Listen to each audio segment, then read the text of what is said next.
Hi there, I'm Laura Wilson. I'm here with Simon Francis, a good friend of mine. Hey. Simon has been doing the Alkaline 5 diet, the 21-day program in my book at the beginning of January. Indeed. And if you haven't seen the first video, go and watch that one first, because he gave us an update after about 3 or 4 days on the diet, talked about some detox symptoms and some things he liked about it. So in this video, we're just going to do like a roundup on how you've done over the 21 days. Yeah, okay. So tell me about it, Si. How did it go? It went really well, actually. It was a nice surprise to me. It was quite refreshing because it went against the grain of everything I've been educated in, nutritionally, etc.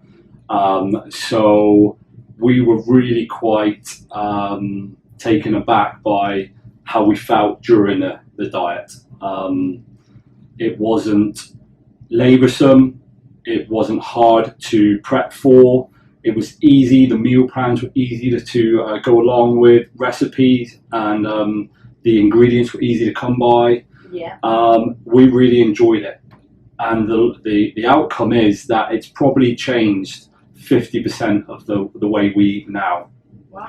So we did the full 21 days as recommended in the book, which was great. It was going to be really interesting for me because of my activity. Yeah. I'm very active. You just caught me at the end of a workout now, and I enjoy being fit. I enjoy being very cardiovascularly fit, but I also enjoy hypertrophy training for muscle size and strength. And there's a certain condition I want to be in.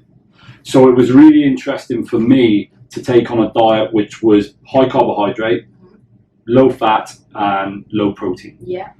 To see how it would affect my performance when it comes to the gym work, the running, and also my recovery, which was something that concerned me, was the recovery rate. There was no difference. There was no negative. There was no slowing down on my part. I performed as well as I've ever done before. I was as strong as I was before. And I think with my colleagues, when they obviously saw the way I was eating day to day, following these guidelines, they still couldn't quite believe that I was able to press and squat weights that I was squatting previously when I had a diet which was a lot richer in protein. Okay, that's interesting because the diet is low in protein, around about 10% protein by calories, which kind of goes against the grain of bodybuilding needing lots and lots of protein. And, but it's interesting because there's, like, have you seen veganbodybuilding.com? I haven't, no. It's a website and all the builders on there are obviously completely vegan, and they've had tremendous results. And just people I know, like vegans, who've got really lean, rich, strong on like plant-based diet. Because the thing is, protein, the best source of protein is plant protein. So that's interesting. So did you see any noticeable benefits at all then? Well, it was cheaper. Yeah. It was certainly cheaper because most of our diet revolved around fruit and vegetables. Yeah. The big difference I found, I've always been a porridge and honey guy in the mornings, and that's always sustained me really well. So I start work at 6:30, I've got a number of clients, and then I'll train. So I need something which sustains me reasonably well through that, and I want to train well. So the porridge has always been an obvious choice because of it being a sustainable carbohydrate, energy source, etc.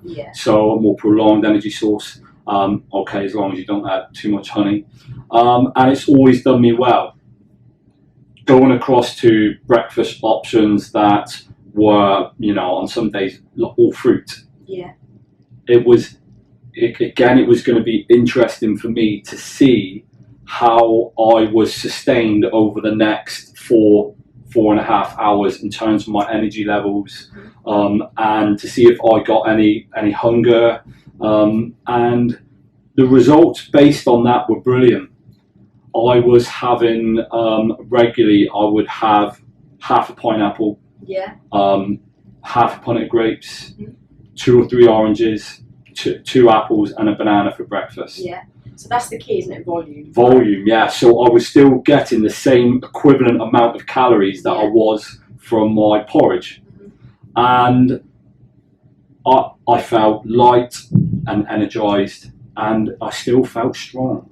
It didn't, like I said before, it didn't affect my ability to run or press weights at all. And it gives you a real clean feeling, because you know you're eating completely what Mother Nature provides you with. And there's something quite satisfying in that, and quite cleansing in that as well. So now that's something that we do. That's part of our habit now. I still doing. I enjoy my bowl of porridge. So the way I've doctored that into my diet now is that I have Monday, Wednesday, Friday, where it's pure fruit portions, and then on the Tuesday and Thursday I have the porridge option instead, just to keep some sort of balance. I keep it interesting.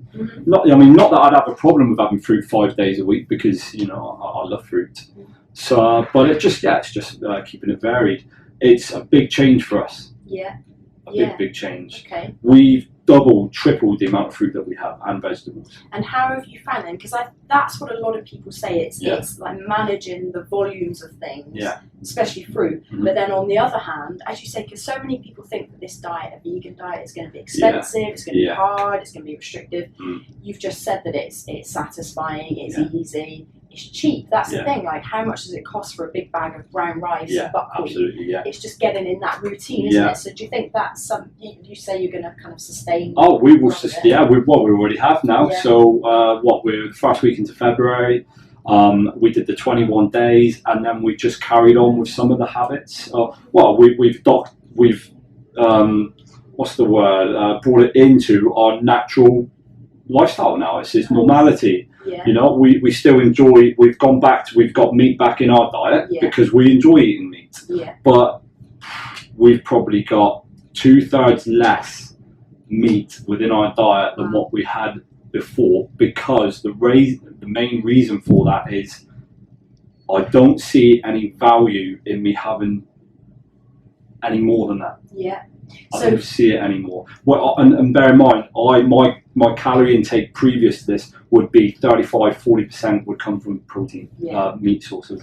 So you've cut that down by about significantly. 2/3, 3/4. And the reason, is that because you say you like meat, but because you're not seeing any significant difference through having more meat? It hasn't made me perform any less efficient as I was before by not having as much meat.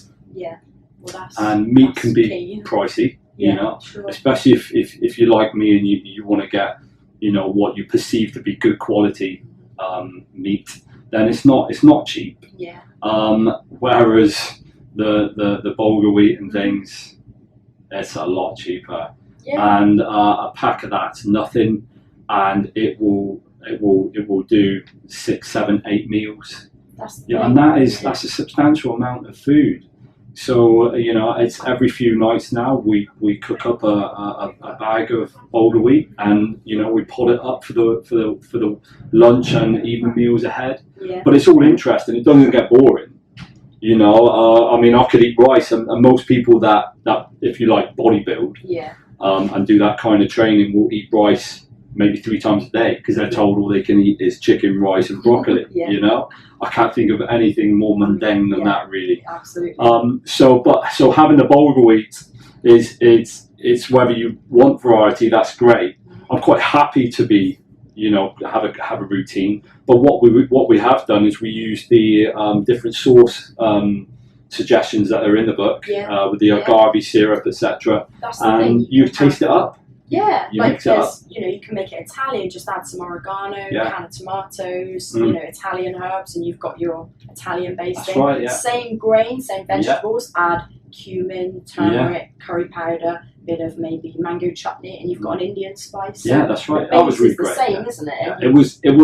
It was delicious. The sauces were delicious, and it was comforting, because I've always enjoyed food. I enjoy training and getting that appetite, and then feeding my training afterwards. And I enjoy the eating part. I've always tried to make my food tasty. And it was really satisfying to have cooked these recipes, start what you could call a diet for 21 days, and find out that it was actually enjoyable. You know, it was tasty. Yeah. It wasn't bland. Okay. That was refreshing, and it made it easier, because if you're eating bland products, there's no incentive really to keep eating it from your tongue. And obviously, you know, your palate wants to be satisfied. Yeah. So you do need a bit of sweetness and, you know, a little bit of fat and things sometimes. But it's the diet made it really easy to stick to, because it wasn't boring. Okay, that's great. And would you recommend this to your clients then? Because Simon works with frontline people in the gym every day, kind of assessing their health and risk for disease. So is it something you'd recommend? I have already been recommending recipes from the book to clients as another option. The thing is, what I find, especially because we're in February now, so January's been done, and we get a huge hit of people that want to lose weight, of course, because it's New Year and they've got a new idea of the way they want to look and feel, etc. And the one thing what I find in my experience is you can't get people to change everything all at once. It takes an incredible will and strength of mind to be able to pull that off. And I've rarely met individuals that are capable to do it. So it's been a case of, okay, let's look at your diet and let's see what quality and quantity, etc., that you're eating. And it's the same old standards. You see people that are just repeating meals that are easy, and what they perceive to be healthy, etc. They're in a rut because they're used to cooking that way with those ingredients on a Monday, Tuesday, Wednesday, or whatever. And now they're saying, I want to lose 2.5 stone. I want to improve my cholesterol. I want to improve the way I feel energized. What you can't do is say to them, right, you got to change everything. You got to hit gym 5 times a week. I don't want you drinking any more wine. Oh, by the way, the 10 cups of coffee have got to go. Yeah. And you can't have any more cheese. You certainly can't eat chocolate. You can't. They walk out of it and they see their measurements and they think, this is impossible. What's the point? Sure. So going back to what you originally said about, you know, with the diet, is I've been working with my clients to say, right, let's commit 2 days a week where you're going to cook something totally different to what you're used to, what you understand, what you know. And so I've referred to recipes that are in the book. Okay. And I've said, right, go and try this. I want you to try this out. This is our first goal, is as well as, introducing exercise 3 times a week, which they're willing to do because they've joined the gym. Yeah, sure. So they're already showing the will in there. So apart from the small things, all right, let's attempt to drink 2 litres of water a day. And actually 2 days a week, I want you to focus on trying these new recipes. I want you to go out to your shopping as you would normally, but add the ingredients are in there. Yeah. Add that to your shopping list. And then on a Tuesday and Thursday evening, I want you to try these meals out. Mm-hmm. And the feedback's been good. I've had 2 or 3 people that have said, never heard of bulgur wheat and things before. And they've come back and said, you know, really tasty. It's like eating rice. Yeah. But the feedback being that they didn't feel like they were missing out again, which was the same thing that I experienced. So that was really quite satisfying. And then with that, you can develop that habit. Mm-hmm. You know, 2 days become 3, 4, 5. And then you can add in maybe, you know, like your fruit meal or the blood cleanser in the morning. That's just, right. You know, wheatgrass juice, lemon juice first thing. That's the thing. It's only, you know this, it's only small changes over the course of, you know, a month, a year. That's right, will make all the difference. Yeah, so, all the difference. Changing 2 meals a week will make a big difference. A big difference. Because what happens is they learn from it. Yeah. They learn, you know, not only how to prep the food and how to cook it, but they learn how it makes them feel afterwards. And they learn how it makes them feel after they've had it at lunchtime and they're back to work afterwards and things.